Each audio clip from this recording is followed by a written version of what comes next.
Welcome to wishful ಅಡುಗೆ ಮನೆ. ಇವತ್ತೊಂದು ದಿಢೀರ್ ಅಂತ ಹೆಲ್ದಿಯಾಗಿರೋ ಲಂಚ್ ಬಾಕ್ಸಿಗಾಗೋ ರೆಸಿಪಿನ ಮಾಡೋಣ. ತುಂಬ ಸುಲಭವಾಗಿ ಮಾಡ್ಕೋಬೋದು. ಹೇಗೆ ಮಾಡೋದು ನೋಡೋಣ ಬನ್ನಿ. ನಾನಿಲ್ಲಿ ಕುಟಾಣಿನ ತೊಗೊಂಡಿದ್ದೀನಿ.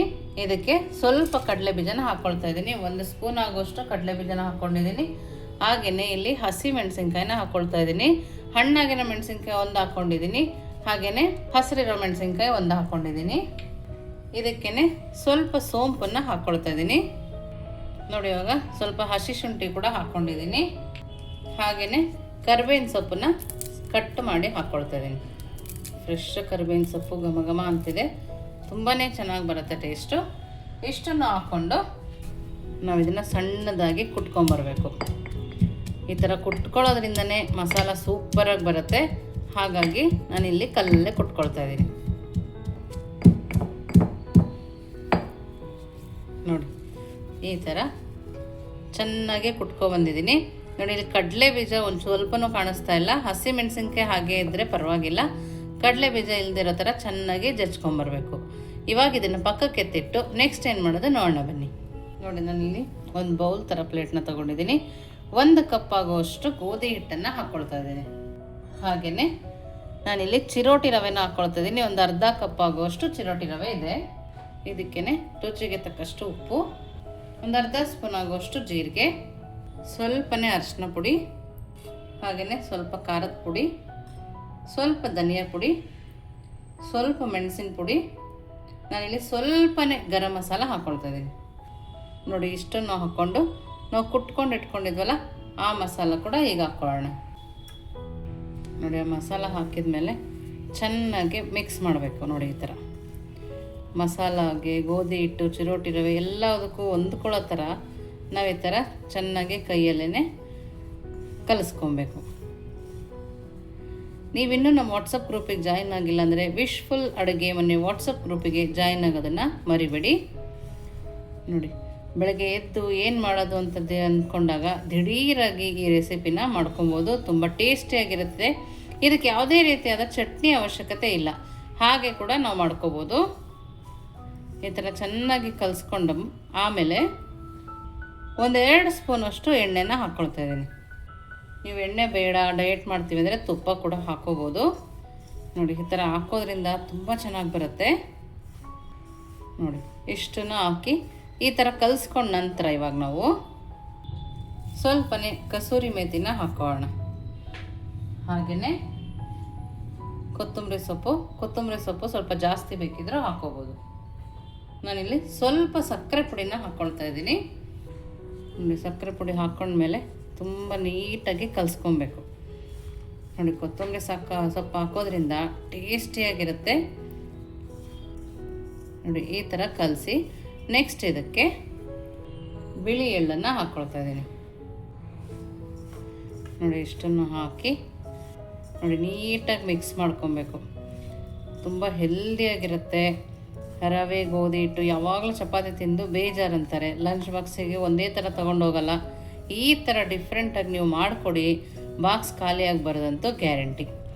ನೋಡಿ, ಇವಾಗ ಸ್ವಲ್ಪನೇ ನೀರನ್ನು ಹಾಕ್ತಾ ಗಟ್ಟಿಯಾಗಿ ಕಲಿಸ್ಕೊಬೇಕು. ನಮಗೆ ಸ್ವಲ್ಪ ಟೈಟಾಗಿರಬೇಕು. ನೋಡಿ, ಈ ಥರ ಗಟ್ಟಿಯಾಗಿ ಈ ಥರ ಪ್ರೆಸ್ ಮಾಡ್ತಾ ನಾವು ಇದನ್ನು ಕಲಿಸ್ಕೊಳ್ಳೋಣ. ನೋಡಿ, ಈ ಥರ ಚೆನ್ನಾಗಿ ಪ್ರೆಸ್ ಮಾಡ್ಕೊಬೇಕು. ಆವಾಗ ನಾವು ಮಾಡೋ ರೆಸಿಪಿ ಸೂಪರಾಗಿ ಬರುತ್ತೆ. ನಿಮ್ಮ ಹತ್ರ ರವೆ ಇಲ್ಲ ಅಂದರೂ ಕೂಡ ಗೋಧಿ ಹಿಟ್ಟಲ್ಲೇ ಮಾಡ್ಕೊಬೋದು. ನೋಡಿ, ಈ ಥರ ಪ್ರೆಸ್ ಮಾಡ್ತಾ ನೀಟಾಗಿ ಕಲಿಸ್ಕೊಬೇಕು. ನೋಡಿ, ಯಾವ ಥರ ಹಿಟ್ಟು ರೆಡಿಯಾಗಿದೆ. ಈ ಥರ ಚೆನ್ನಾಗಿ ಕೈಯಲ್ಲಿ ನಾದ್ತಾ ಕಲಿಸ್ಕೊಬೇಕು. ಇವಾಗ ನಾವು ಒಂದು ಅರ್ಧ ಸ್ಪೂನಷ್ಟು ಎಣ್ಣೆ ಹಾಕಿ ಮತ್ತೆ ಸ್ವಲ್ಪ ನಾದ್ಕೊಳ್ಳೋಣ. ನೋಡಿ, ಈ ಥರ ಚೆನ್ನಾಗಿ ನಾದ್ಕೋಬೇಕು. ನೋಡಿ, ಇವಾಗ ನಾದಿ ರೆಡಿಯಾಗಿದೆ. ಹಿಟ್ಟು ಕೂಡ ಕರೆಕ್ಟಾದದಲ್ಲೇ ಇದೆ. ಇವಾಗ ನಾನು ಸ್ವಲ್ಪನೇ ಹಿಟ್ಟನ್ನು ತೊಗೊಳ್ತೀನಿ, ಜಾಸ್ತಿ ತೊಗೊಳ್ಳಲ್ಲ. ನಾನು ತೀರಾ ದೊಡ್ಡದಾಗಿ ಮಾಡ್ಕೊಳ್ಳಲ್ಲ, ಸ್ವಲ್ಪ ಸಣ್ಣದಾಗೆ ಮಾಡ್ಕೊಳ್ತೀನಿ.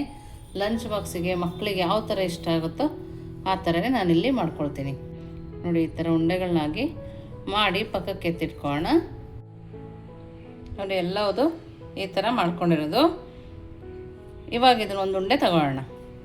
ನೋಡಿ, ಸ್ವಲ್ಪನೇ ಹಿಟ್ಟನ್ನು ಹಾಕ್ಕೊಳ್ತಾ ಇದ್ದೀನಿ. ನೋಡಿ, ಈ ಥರ ಒಂದು ಉಂಡೆನ ಹಾಕ್ಕೊಂಡು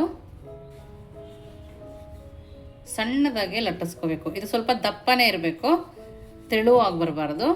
ಮೀಡಿಯಮಾಗಿ ಮಾಡ್ತೀವಿ ನೋಡಿ, ಆ ಥರ ಇದ್ದರೆ ಸಾಕು. ನೋಡಿ, ಇಷ್ಟು ದಪ್ಪ ನಾನಿಲ್ಲಿ ಮಾಡ್ಕೊಂಡಿದ್ದೀನಿ. ಇದೇ ಥರ ಎಲ್ಲದನ್ನು ಮಾಡ್ಕೊಂಡು ಬರ್ತೀನಿ. ನೋಡಿ, ತವ ಬಿಸಿಯಾಗಿ ಇಟ್ಕೊಂಡಿದ್ದೀನಿ. ತವ ಬಿಸಿ ಆದ ನಂತರ ಈ ಥರ ಒಂದೊಂದೇ ಹಾಕೋಣ. ನೀವು ಒಂದೇ ಸರಿ ದೊಡ್ಡದು ಬೇಕಿದ್ರೂ ಮಾಡ್ಕೋಬೋದು. ನಾನಿಲ್ಲಿ ಲಂಚ್ ಬಾಕ್ಸಿಗೆ ಮಾಡ್ತಿರೋದ್ರಿಂದ ಸಣ್ಣ ಸಣ್ಣದಾಗಿ ಮಾಡಿದ್ದೀನಿ. ನೋಡಿ, ತೆರೆ ಬೇಯುವಾಗ ಸ್ವಲ್ಪ ಎಣ್ಣೆನ ಹಾಕ್ಕೊಳ್ತಾ ಇದ್ದೀನಿ. ನೀವು ಮಕ್ಕಳಿಗೆ ಕೊಡುವಾಗ ತುಪ್ಪ ಕೂಡ ಹಾಕಿ, ಬೆಣ್ಣೆ ಕೂಡ ಹಾಕಿ, ಸೂಪರ್ ಹೆಲ್ದಿಯಾಗಿರುತ್ತೆ. ನೋಡಿ, ಈ ಥರ ಎರಡೂ ಸೈಡು ಬೇಯಿಸ್ಕೊಳ್ಳೋಣ.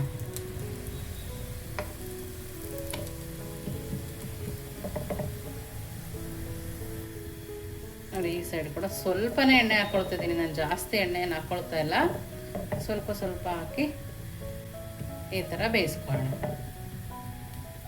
ನಿಮಗೆ ಇದಕ್ಕೆ ಚಟ್ನಿ ಯಾವುದು ಬೇಕಾಗಲ್ಲ. ಮಕ್ಕಳಿಗೆ ತುಪ್ಪ ಸರ್ವಿ ಕೊಟ್ಟರು ಕೂಡ 5 ನಿಮಿಷದಲ್ಲಿ ಖಾಲಿ ಮಾಡ್ತಾರೆ. ನೋಡಿ, ಈ ಥರ ಮಗ್ಚಿ ಬೇಯಿಸ್ಕೊಂಬೇಕು.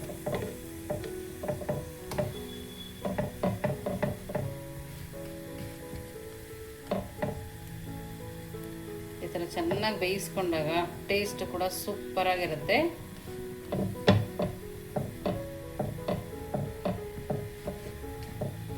ಇವಾಗ ಚೆನ್ನಾಗಿ ಬೆಂದು ರೆಡಿ ಆಗಿದೆ. ಇವಾಗ ನಾವು ಸ್ಟವ್ನ ಆಫ್ ಮಾಡ್ಕೊಳ್ಳೋಣ. ಇವಾಗ ಇದನ್ನ